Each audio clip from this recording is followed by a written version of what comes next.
Les ancêtres gaulois avaient les yeux bleus, le plus souvent noirs ou bruns, quelquefois verts ou dorés.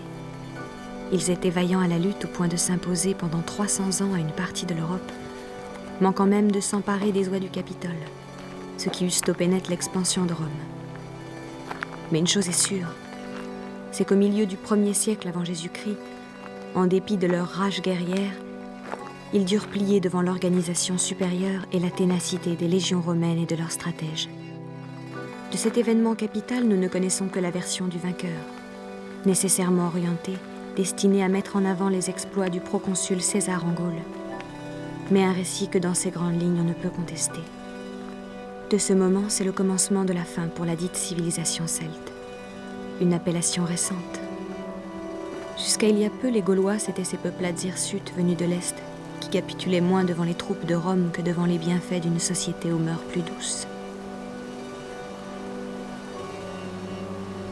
Alors que reste-t-il qui nous parlerait de cet avant ? L'opéa romaine sur la Gaule fut si parfaite que Bibracte, la ville capitale des Éduins, qui composait avec les Arvernes la plus importante des tribus gauloises, avait rejoint la liste des cités englouties.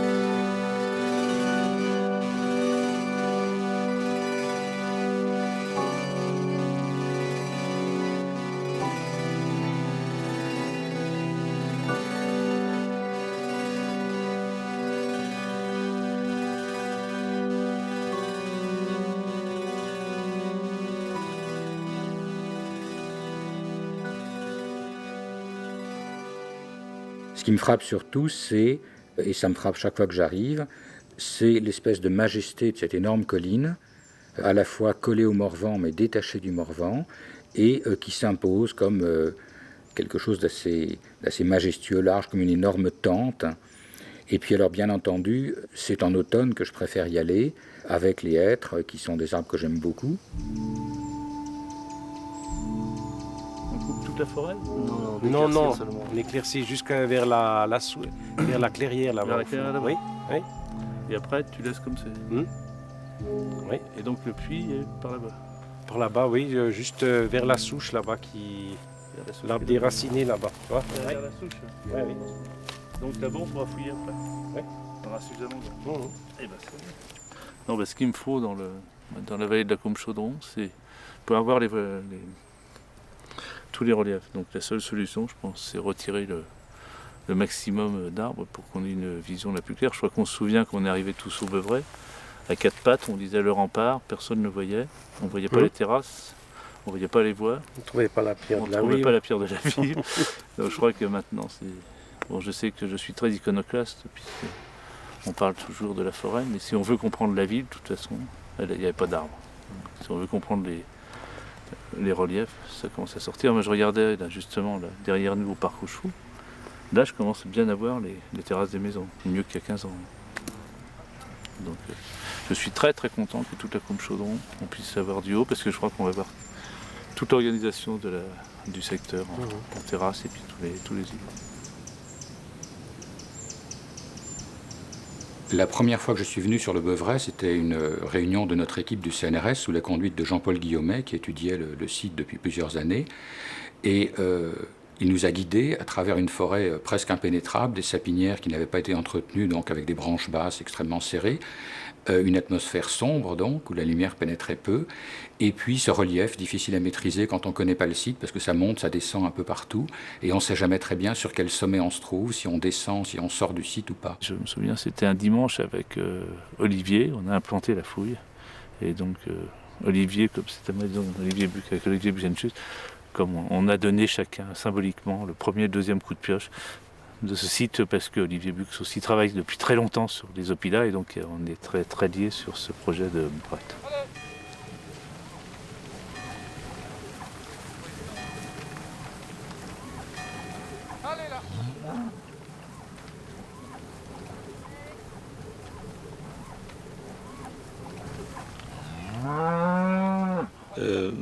ma vision est complètement bouleversée par les résultats d'ici. Parce que nous, on a imaginé une ville, probablement une ville, avec les bâtiments en bois, en argile.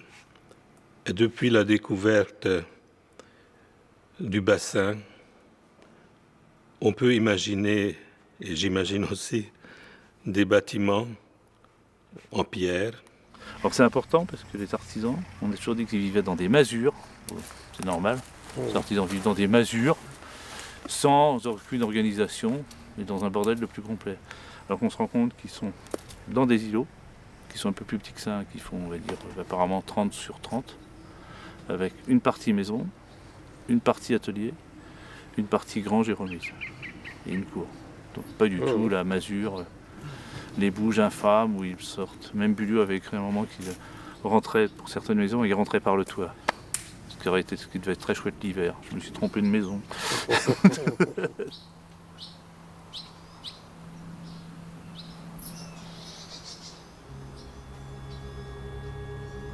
Le souvenir de l'Empire romain était à ce point vivace que pour les sociétés savantes au milieu du XIXe siècle, Bibracte, ce ne pouvait être qu'Autun, la ville d'Auguste comme nous l'apprend son nom. C'est ainsi qu'un dénommé Jacques-Gabriel Bulliot trouva en Napoléon III, auteur lui-même d'une peu innocente histoire de Jules César, un soutien dans ses recherches sur la localisation de la cité des Éduins. Les grandes nations qui se rêvaient alors en empire cherchaient à se fabriquer une légitimité historique, pour laquelle ils avaient besoin, sur le modèle de Rome, d'une naissance ancienne, d'une ville fondatrice, d'où partirait l'expansion qui allait aboutir à cette conception terminale de la nation.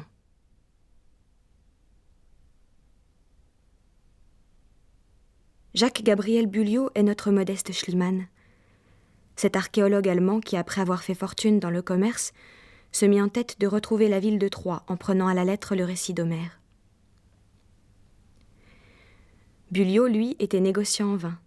Son Iliade fut la guerre des Gaules, et si, habitant Autun, il n'eut à parcourir qu'une poignée de kilomètres pour localiser sur le mont Beuvray, en lisière du Morvan, l'antique et éphémère capitale des Éduins, il eut à vaincre de la même façon le scepticisme des érudits de son temps. Il est monté au Beuvray non pas parce qu'il y avait des vestiges d'une ville antique, mais parce qu'il y avait une tradition orale de passage de Saint-Martin lors de sa christianisation du pays éduin, passage qui était attesté par le vocable de la chapelle Saint-Martin.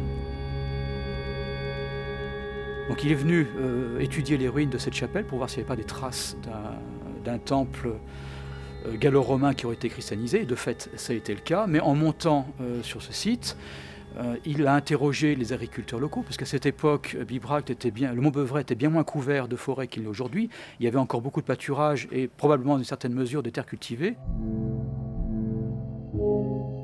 Et ce sont les agriculteurs qui lui ont souligné le fait qu'il y avait des vestiges d'une occupation très importante, qui est évidente même pour qui n'est pas archéologue, parce qu'il y a des murs à fleur de terre partout, il y a des éléments de toiture, il y a énormément d'objets.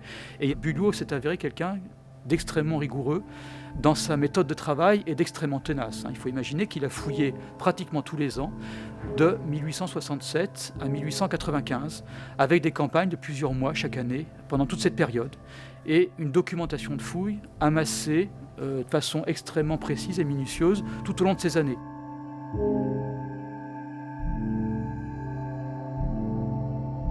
Très clairement, son objectif était de reconstituer les grandes lignes de la topographie de la ville.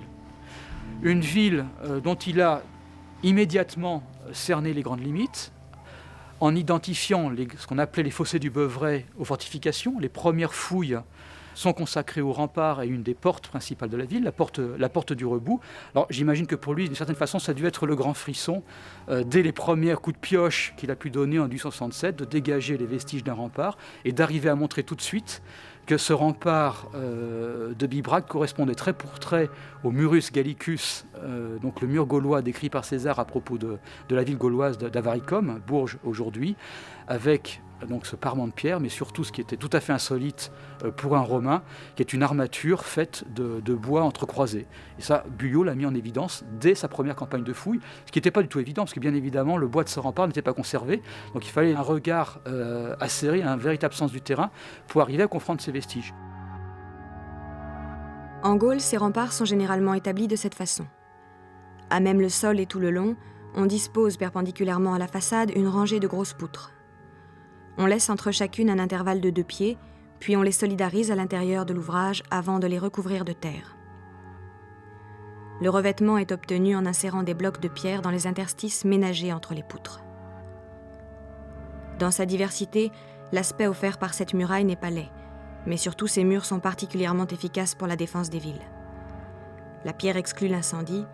Le bois résiste parfaitement aux coups de bélier qui ne peuvent ni briser ni disjoindre les poutres qui atteignent 40 pieds de long.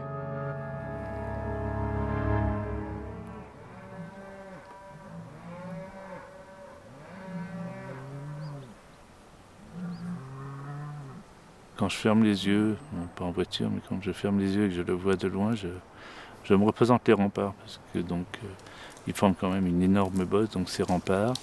Et puis je pense surtout beaucoup de fumée et des lumières, puisque souvent quand on rentre le soir, on l'a à contre-jour, je pense beaucoup de feu, beaucoup de lumière.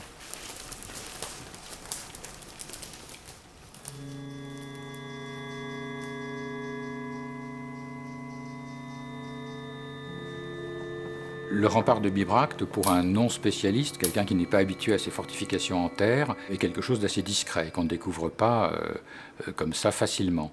En réalité, il faut faire attention aux ruptures de pente. On est dans un massif dont les pentes sont relativement douces en général, et s'il y a une rupture, il y a toujours une raison. Alors ça peut être une carrière, ça peut être une faille, ça peut être un accident géologique, mais là, on voit bien que le rempart, curieusement, se manifeste plus par la présence d'un fossé plat qui est comblé que par le rempart lui-même, parce que le rempart lui-même a une pente vers l'extérieur, mais sur le flanc de la montagne, côté montagne, il se confond avec la pente supérieure. Donc souvent, ce qu'on voit, c'est une espèce de marche, et cette marche correspond à un fossé comblé, le rempart étant côté montagne, si je puis dire, une pente un peu plus forte, et lui est un peu plus difficile à détecter. Donc il faut surtout faire attention. D'ailleurs, c'est pas un hasard, vous voyez, pour le second rempart, les premiers qui l'ont vu, si je puis dire, ce sont une association de gens qui s'intéressent aux vieux chemins et qui sont passés au Beuvray et qui, en nous demandant un peu notre aide, ont cartographié tous les chemins qui couraient autour du site. Et c'est un peu en regardant ces chemins que nos collègues ont petit à petit, en faisant des relevés plus précis, dit mais c'est pas des chemins, c'est un autre rempart.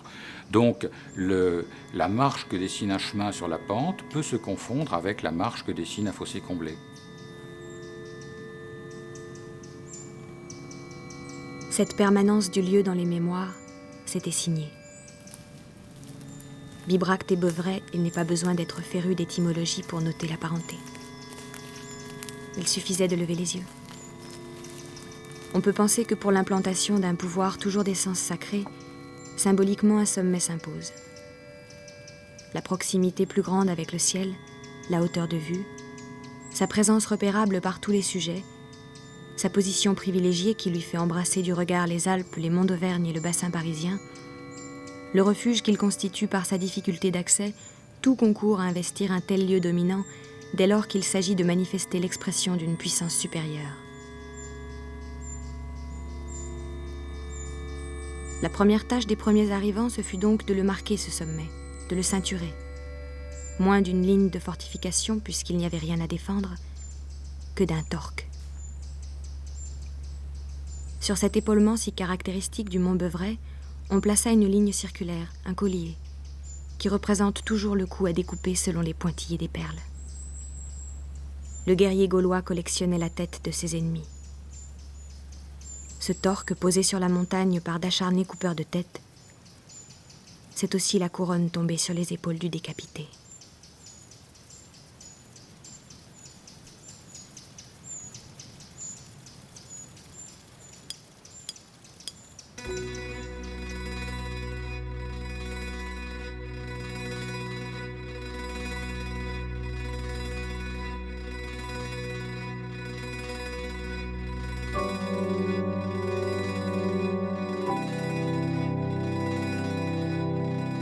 Et à mesure que je m'approche, je ne suis pas le seul, d'ailleurs je vois des chariots qui descendent, d'autres chariots qui montent.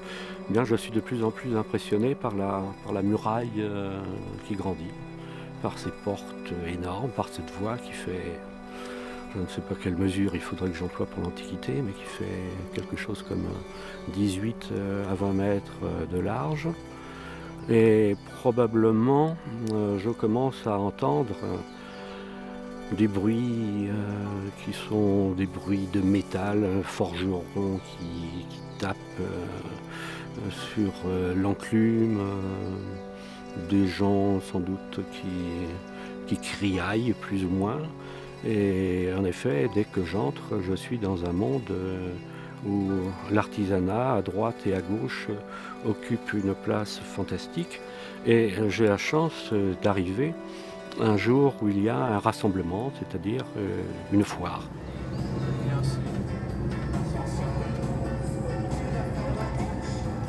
À l'intérieur, ça devait être assez agréable, hein, parce que c'était pas une ville toute plate, c'était pas non plus un sommet pointu comme un château fort, c'était vraiment un espace très important dans lequel il y avait des quartiers hauts, des quartiers bas. Maintenant, si on regarde les hypothèses du XIXe siècle, ce que nous ont présenté Bulliot et Deschlette, c'est un quartier artisanal près de la porte du Rebou, donc avec, d'après eux, des petites maisons et beaucoup de traces de métallurgie. Ensuite, un quartier avec des maisons romanisées, donc des maisons en pierre avec une cour intérieure. Et enfin, une troisième partie dans laquelle on a un sanctuaire et ce qu'ils ont appelé un forum, donc une zone de réunion, une zone plus politique.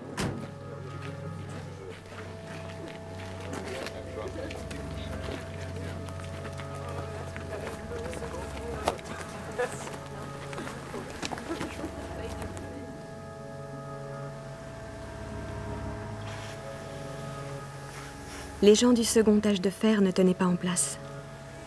C'étaient des peuples entiers qui décidaient de plier bagages quand ils reluquaient, de l'autre côté du fleuve ou de la montagne, toujours plus à l'ouest, une herbe plus verte. Les Éduins, qui avaient trouvé entre Saône et Loire un territoire à leur goût, arrivaient à les en croire d'Asie mineure, puisqu'ils prétendaient descendre non pas d'un ancêtre du roi Arthur, comme on l'attendrait d'un peuple celtique, mais des Troyens.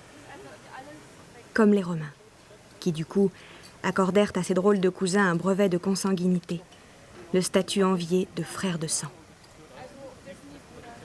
Ce pacte d'alliance remontait bien avant la conquête.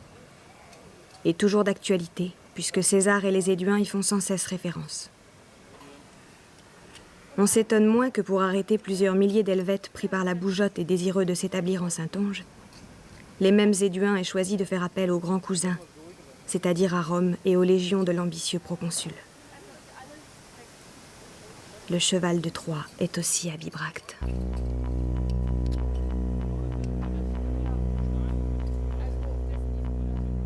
À la place de tous ces arbres, il faut se rendre compte qu'il y a une ville. On est au centre de la ville, dans ce lieu, c'est-à-dire on est près du bassin, le long de cette grande voie immense, donc c'est-à-dire qu'on est au cœur de la ville au 1er siècle avant notre ère.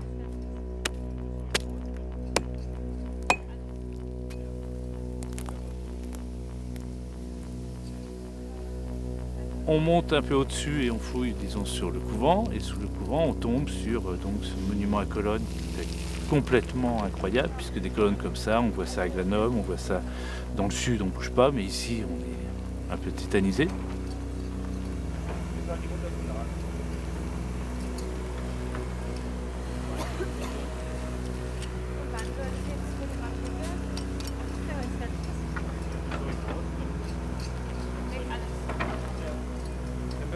Et de l'autre côté, là, toutes ces terrasses, toute cette pente, c'est ce qu'on appelle le parc aux chevaux. Le nom est moderne, mais le parc aux chevaux, ce ne sont apparemment qu'une zone résidentielle. Alors on va penser aux nobles, mais les nobles éduins, comme je dirais à peu près toutes les populations de cette époque, tous les responsables de cette époque, c'est les gens de commerce. Et c'est sans doute aussi dans cette zone qu'on a les commerçants qui, eux, établissent ce grand commerce entre Rome, les amphores, le nord, et puis aussi, bien sûr, entre l'est et l'ouest. Ce qui fait que là, on est au cœur, disons, de ceux qui produisent à gauche, et à droite, je dirais, ceux qui en vivent. En dessous de nous, dans tout ce secteur, on a jusqu'au rempart, qui sont à peu près à 700 mètres, le quartier des artisans. Les artisans les plus représentés sont les artisans du métal, c'est-à-dire du bronze et du fer. On a là toute une série de gens qui travaillent pour faire de la dinanderie, c'est-à-dire pour faire des vases, pour faire des objets comme les fibules, comme les harnachements, tout ça c'est en bronze, et aussi en fer. On fait aussi bien des bijoux en fer que des armes, que aussi bien sûr des clous, de la clouterie, donc tout ce qui peut servir. On a repris complètement l'étude là, depuis une dizaine d'années, et on se rend compte qu'ils ne sont pas du tout polyvalents. Un artisan, peut-être avec un ou deux aides, fabrique un objet, un type d'objet, et qu'un seul type d'objet. Et donc on a une fabrication en série de centaines d'objets, pendant le 1er siècle avant notre ère.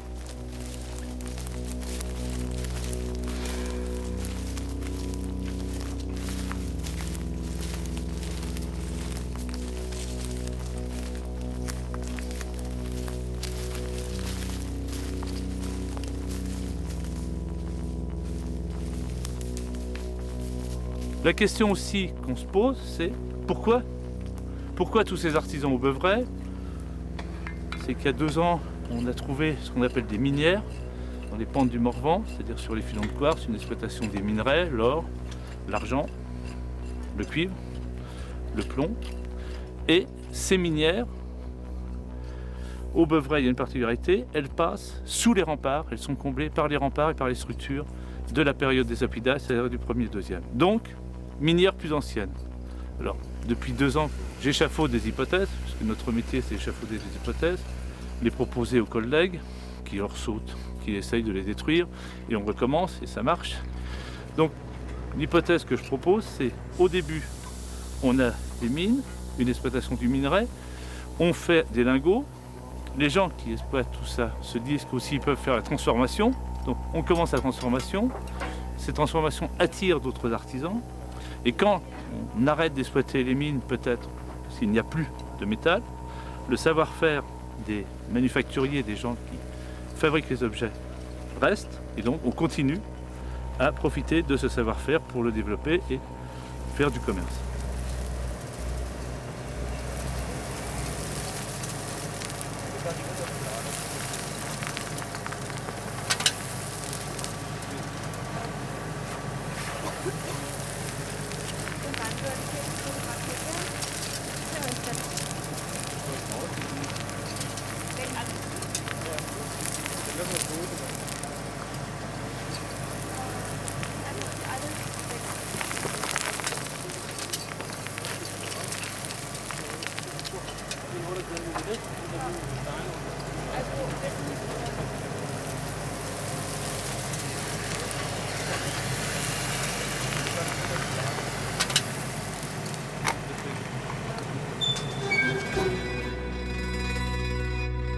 Y prenant ses quartiers d'hiver après Alésia, César n'oubliait pas que c'était de ce même lieu que quelques mois plus tôt, Vercingétorix avait lancé contre lui son appel à l'unification des tribus gauloises.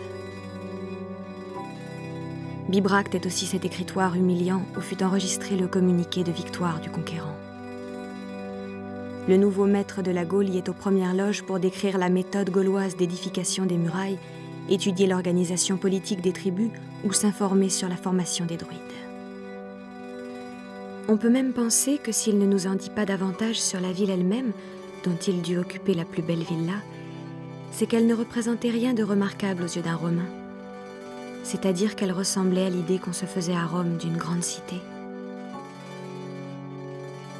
C'est beaucoup plus organisé encore qu'on pensait, parce qu'on se rend compte que c'est très très linéaire, que c'est très bien organisé, que tout est prévu, les évacuations d'eau et tout. Donc, on a une ville où il y a un savoir-faire, une technique qui est beaucoup plus grande, puisque quoi qu'on fasse, bien qu'on essaye de se dire qu'on ne va pas se laisser prendre au piège d'Astérix, au piège des Gaulois, les barbares, les Romains les ont civilisés. On a tellement été baignés là-dedans, on a tellement reçu de propagande, je dirais, de ce type, que même nous, on a des barrières qui nous font éviter de croire que les Gaulois étaient, je dirais, aussi capables de vivre bien dans un site de ce type que les Romains. C'est-à-dire qu'ils avaient installé une ville et ils y vivaient parfaitement bien, ils n'avaient pas d'inondation, ils n'étaient pas trempés toute la journée. Donc on y vivait comme on vit maintenant dans le Morvan. Et ça, je crois qu'on avait du mal à s'imaginer. Nous avons fouillé, nous, Hongrois, la Grande Voie, et on a eu les repères chronologiques très importants. Donc nous pouvons dire maintenant que la création de la voie, c'est-à-dire l'axe principal de Bibracte, remonte aux années entre 120 et 80 avant. Et c'est une date bien ancienne, une date bien avant César. Et les nouveautés archéologiques comme ça nous donnent une confirmation concernant la naissance des villes celtiques bien avant l'occupation romaine. Probablement, c'est un résultat qui appartient aux acquis les plus importants grâce aux fouilles récentes.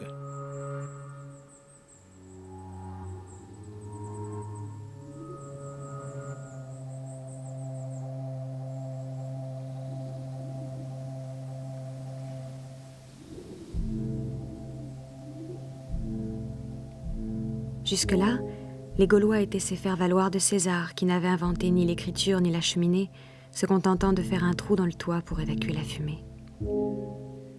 Pour expliquer la défaite de 1870 qui mit fin au Second Empire, on mit tacitement au point une sorte de jeu de société, consistant à faire se jouer à un cheveu le cours de l'histoire. Si Grouchy était arrivé plus tôt à Waterloo, s'il n'avait pas plu à Azincourt, et évidemment si la cavalerie gauloise avait réussi sa charge à Alésia, sans doute qu'à Sedan il en eût été différemment.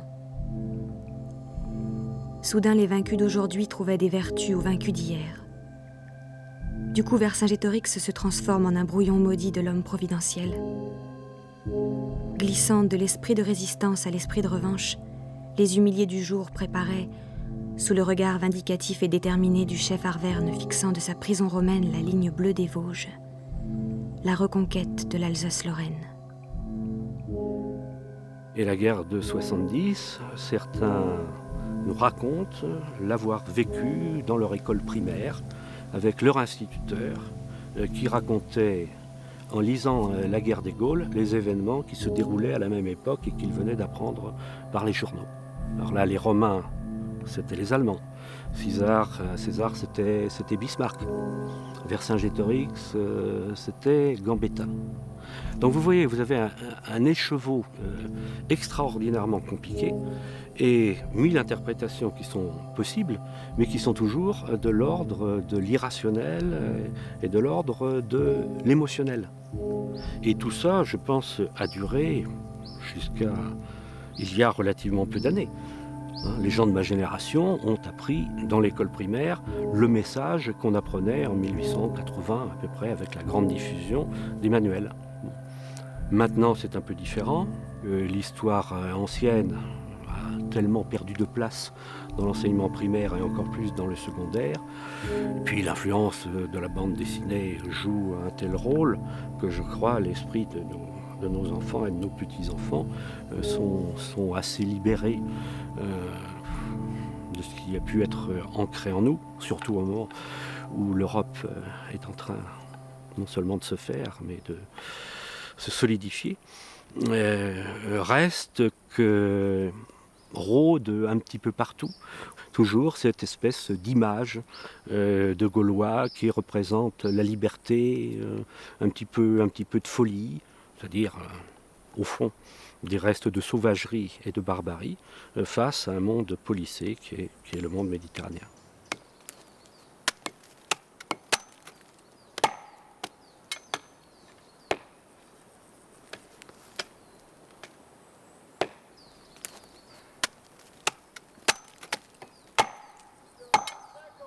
Douglas 50. Douglas 40. Douglas 40. Douglas 60. Douglas 60.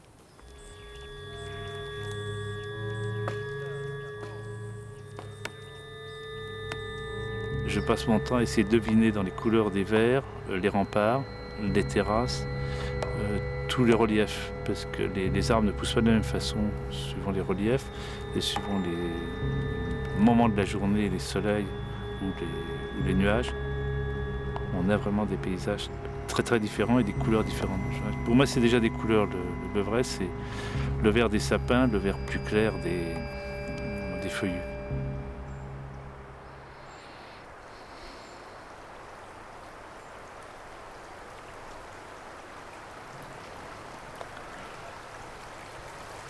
J'imagine.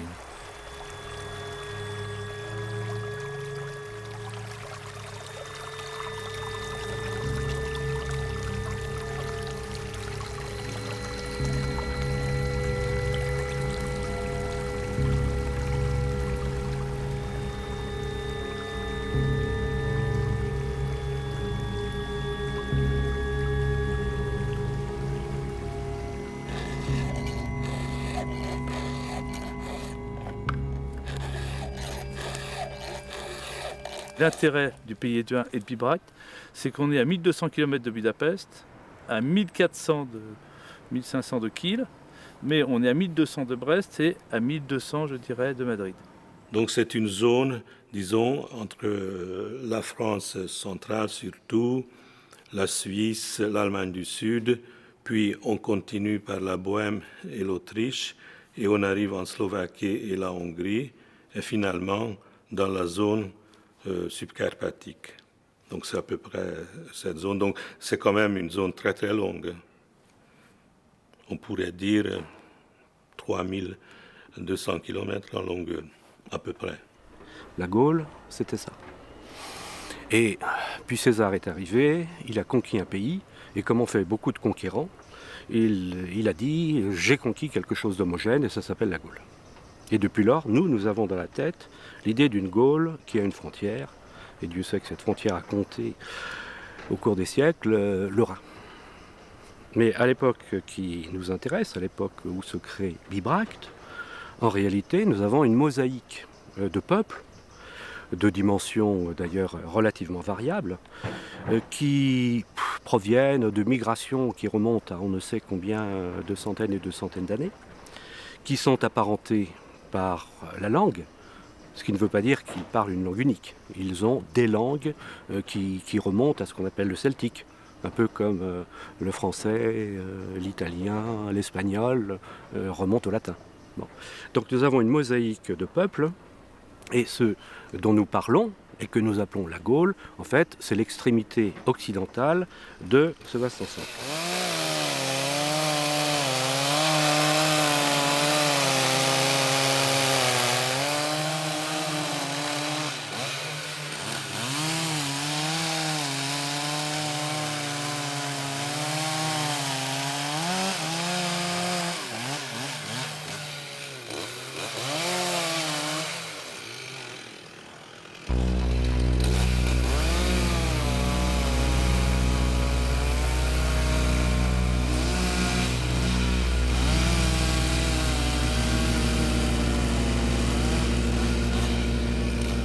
Jusque quand Bibracte? Là aussi c'est une question difficile, c'est pas commode de dater des abandons, pas plus que des commencements. Alors, moi personnellement, je dirais que le mouvement d'abandon progressif a dû se faire parallèlement à la constitution d'Autun. Donc Autun, Auguste du Nome, devient la capitale du peuple éduin, lui-même transformé en ce qu'on appelle une cité romaine. Donc en même temps que Autun, si vous voulez, progresse, bien Bibracte, très certainement, régresse. Les actes fondateurs d'une ville abondent dans les mythologies. En revanche, les raisons de son abandon, on ne s'en vante pas. Bibracte n'avait sans doute jamais autant ressemblé à une cité que ses habitants en quelques années, au tout début de notre ère, renouant avec le vieil atavisme nomade, choisissaient d'aller voir ailleurs. Pas très loin au vrai, à Autun, que l'empereur Auguste, le neveu de César, en même temps qu'il la marquait de son nom, dotait de remparts, comme Bibracte justement.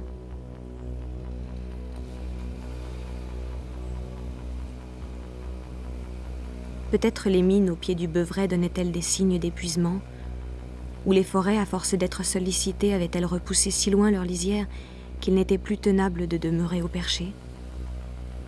Peut-être l'administration romaine avait-elle fait des élites gauloises une classe de parvenus, singeant les mœurs des vainqueurs, ne daignant plus vivre comme des sauvages dans ce lieu symbolique sans doute, mais inconfortable. Peut-être les gens de Bibracte, dont la ville leur rappelait le rôle trouble qu'ils avaient joué dans la guerre des Gaules, préféraient-ils changer d'air et se refaire ailleurs une virginité historique. Toujours est-il que ce grand déménagement fut à ce point une réussite que de Bibracte bientôt ne subsista que quelques lignes dans le communiqué du vainqueur. Néanmoins, il va rester un certain nombre de choses sur ce site. D'abord, quelques grandes maisons qui doivent appartenir aux notables qui se sont installés à Autun et qui ne les abandonneront sans doute que beaucoup plus progressivement. Et puis il va rester un lieu de culte, près de l'endroit où nous nous trouvons, un peu plus loin. Il va rester aussi des lieux qui sont liés à une espèce de piété populaire, comme les fontaines. La fontaine Saint-Pierre, elle va perdurer, et on continue de venir y déposer des offrandes. Et ça va durer jusqu'au début de ce siècle.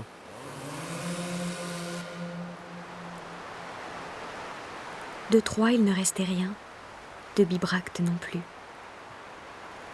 Sinon une curieuse constante des habitants de la région à faire du Mont-Beuvray un lieu de rendez-vous, chaque premier mercredi de mai, pour une foire annuelle attestée au XIIe siècle et encore vivace au XIXe. Souvenir du temps où la capitale des Éduins était une puissante place économique et commerciale. Du temps plus reculé encore où l'on y célébrait le culte de Mitra, qui exigeait le sacrifice d'un taureau. Autre mémoire archaïque, renvoyant peut-être à une ancienne coutume gauloise authentifiée par le grand nombre de pièces retrouvées dans une fontaine. Buliot note dans ses carnets qu'un certain nombre de villageois et de villageoises se rendent successivement aux deux fontaines principales, celles de Saint-Pierre et de Saint-Martin, pour y déposer leurs vœux qui consistent en pièces de monnaie et en objets de consommation, œufs et fromages. Il ajoute que les nourrices se lavent le sein dans la source afin d'obtenir un bon nourrissage. Culte de la fécondité à quoi renverrait la pierre de la Vouivre, cette déesse des eaux au corps de serpent.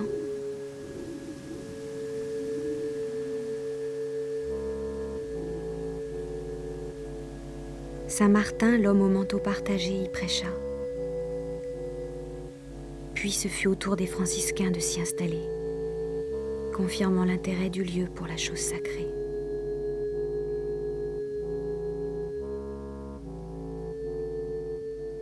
Après les premières années qui étaient un petit peu complexes, on voit maintenant se développer un site archéologique en vraie grandeur, c'est-à-dire à la fois des fouilles continues, internationales et qui méritent effectivement un effort particulier.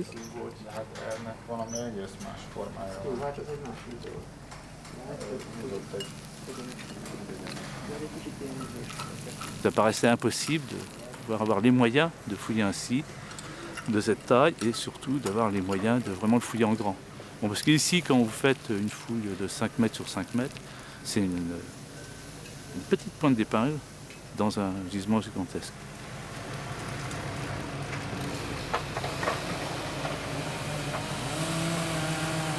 Jacques-Gabriel Buliot avait un neveu qui devait mourir au front en 1914.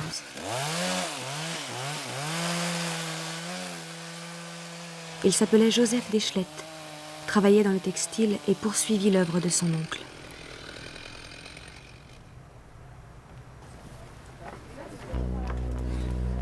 Comme il s'ennuyait à la maison, il en profitait pour courir le monde et se livrer à l'archéologie comparée. C'est lui qui, notant la similitude entre différents objets caractéristiques découverts dans plusieurs oppidats, à Bibracte, en Bavière, en Hongrie et en Bohême, permit d'établir la parenté entre ces peuples, disséminés sur le territoire européen, et de les fédérer dans ce qu'il est convenu d'appeler aujourd'hui la civilisation celtique. C'est-à-dire, elle correspond à la limite, grosso modo, du côté droit. Alors Bibracte, où affluent les chercheurs de tout le continent, où l'on retrouve des pièces des 4 coins de l'Empire romain, proto-ville européenne.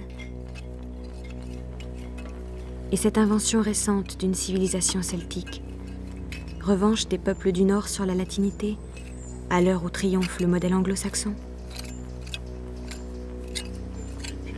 les personnes qui prennent les mesures. Aux Romains, la loi, l'État et la mesure. Aux Celtes, le nomadisme, l'échange, la fantaisie, les nouveaux parangons de la mythologie moderne. Qui passe devant les Belges. Une ville s'invente toujours deux fois. La première, on l'a vu, ne fait pas vraiment mystère.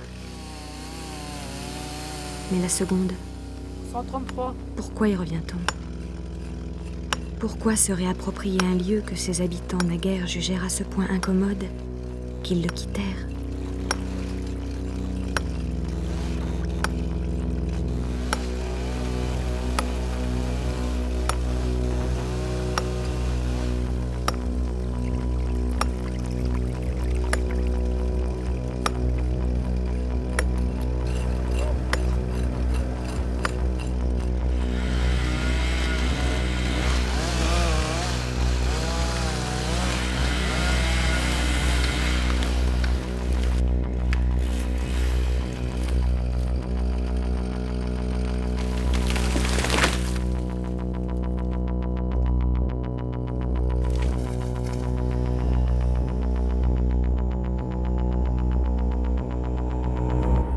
Les questionnements historiques ne sont pas les mêmes que ceux de la génération d'Eschlet et de ses prédécesseurs. Et donc d'Eschlet avait déjà fait beaucoup et Julian avait milité pour qu'on pense un peu à ces Celtes. Il ne faut pas tomber, on a toujours le risque en France, quand on parle des Celtes, d'aller trop loin et de passer du celtisme à la celtomanie. Et là, il y a un fossé comme entre la nation et le nationalisme.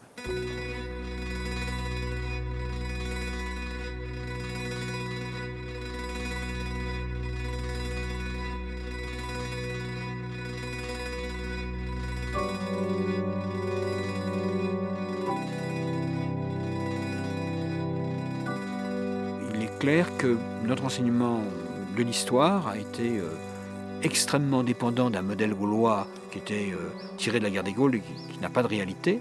Quelques manuels ont commencé à faire bouger les choses. Il faut espérer que l'activité pédagogique d'un centre comme celui que nous venons de visiter y contribuera. Mais il y a encore à faire pas mal de choses pour expliquer aux élèves, aux étudiants, au large public, que les Gaulois sont une figure historique beaucoup plus complexe que celle que nous pouvons imaginer, que Vercingétorix n'est pas le prédécesseur de Louis XIV et des présidents aussi prestigieux qui ont fait la France.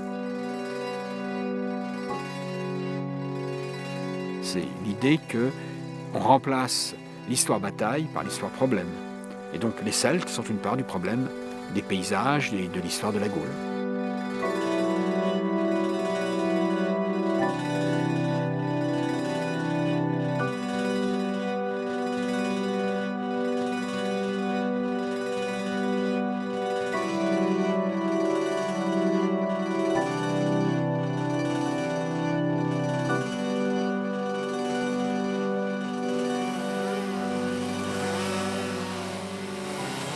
L'intérêt du pouvoir pour le passé, c'est un trait français hérité au minimum de François Ier, je dirais. Je ne voudrais pas aller jusqu'à Philippe le Bel, voire à Philippe Auguste. Mais dans un pays si fortement centralisé, l'intérêt du pouvoir, il anoblit tout ce qu'il touche.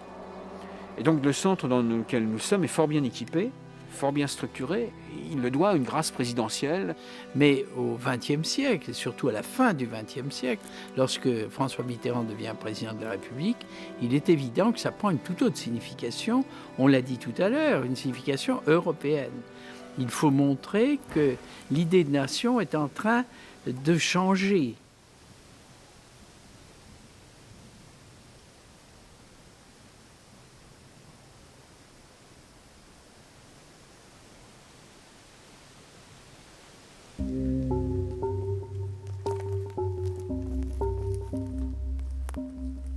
C'est vrai que ces Celtes étaient des gens qui circulaient beaucoup.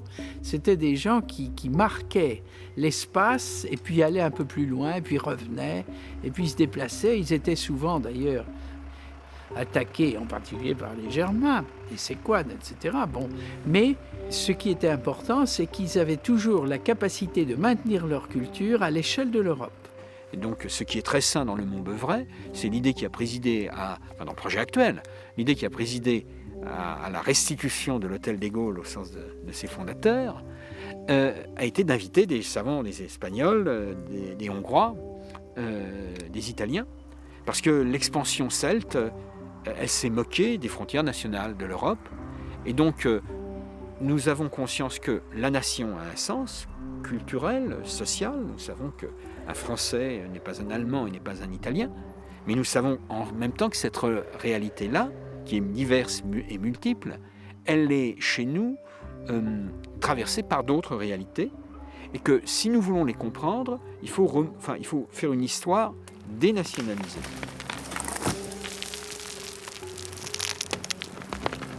Et cette nation européenne est en train de naître, effectivement, il faut lui donner sa plénitude. Le paradoxe veut que, effectivement, l'Angleterre, enfin la partie de la Grande-Bretagne qui a été le plus marquée par les Celtiques, en même temps que par les Vikings, il ne faut pas non plus l'oublier, mais enfin, elle n'est pas assez intégrée dans l'Europe. Il faudrait que tout de même, il y ait une véritable Europe, et l'Europe ne peut pas se faire sans cette présence de la Grande-Bretagne à cause des Celtes. Je crois que c'est une idée force, et une idée forte, comme toutes les idées forces, et elle doit permettre, dans les années qui viennent, aux jeunes générations de retrouver cette source celtique, d'en prendre pleinement conscience et de se rendre compte que l'Europe, au fond, est aussi réelle sur le plan national que l'a pu l'être la France ou l'Allemagne ou l'Angleterre.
J'imagine des chars avec des chevaux autour du bassin.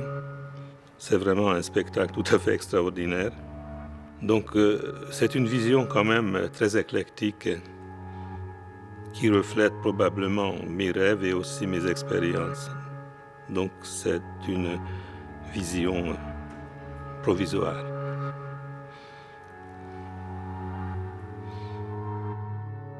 Au cœur de Bibracte, on a découvert il y a peu un bassin que les spécialistes disent en forme de coque de navire, ce qui prouve que ceux-ci ne sont pas spécialistes en construction navale, et dont le plan résulte de l'intersection de deux cercles isométriques qui forment dans leurs axes un triangle dit de Pythagore. Pas très gaulois tout ça. Il semble en effet que sa construction soit le fait d'une main-d'œuvre étrangère. Il nous indiquerait les solstices d'hiver et d'été, et unifierait les mondes antiques et celtiques dans cette interprétation commune de l'omphalos, le centre, le nombril, même si la forme évoque plutôt une vulve. Pour quelle naissance ? Effacer les querelles anciennes et porter sur ces fonds baptismaux une certaine idée de l'Europe ? Comme au temps de Bulliot et d'Eschlette, l'invention du passé se fait avec les préoccupations du jour. L'histoire est un art éphémère.